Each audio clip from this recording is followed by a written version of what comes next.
2 years ago, Fish and Game sharpshooters killed more than 200 elk, creating an internet firestorm.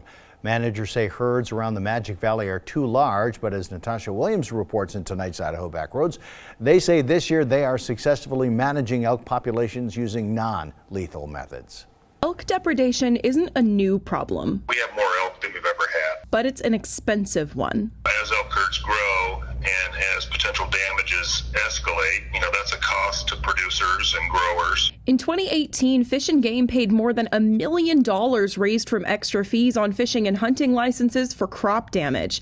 Most went to one farmer who does not allow hunting access on his land. Managers say their efforts to reduce depredation cut that expense by 75% in 2019. One of the methods they used was Fish and Game sharpshooters, who killed 204 elk at night as part of a University of Idaho research project. Most of those elk were feeding on that one farmer's organic potatoes. Social media posts claiming the meat was wasted created an internet backlash. Couldn't be further from the truth. The meat was taken by refrigerated truck to a processor. When it was butchered, Fish and Game's partners at Idaho Hunters Feeding the Hungry went to work.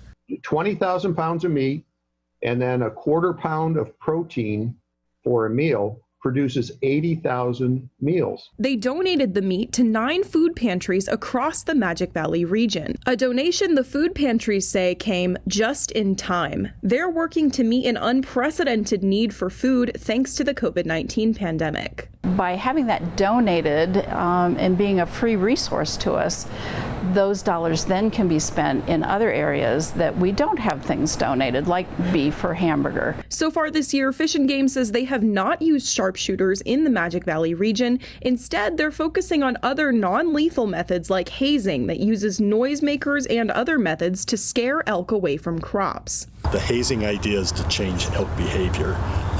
If that works and we don't have to do anything else, that's great. I mean, that would be our perfect situation. Managers say it's starting to pay off. At the property where we've had a lot of issues in the past near Little Camas Reservoir, our technicians have been hazing since July 15th, and the elk use in those agriculture fields has been extremely low. And they say they would like to see more landowners allow hunting on their properties. We were trying to take a more proactive managed hunting approach, and landowners weren't specifically interested in allowing us to try to look into that program. While the landowner who received more than $1 million in 2018 is not participating, a few are, and managers say it's working. Fish and Game accompanied sportsmen and women out onto a property that has historically allowed very little public access. So we were successful there. Fish and Game has also issued kill permits to landowners struggling with elk depredation.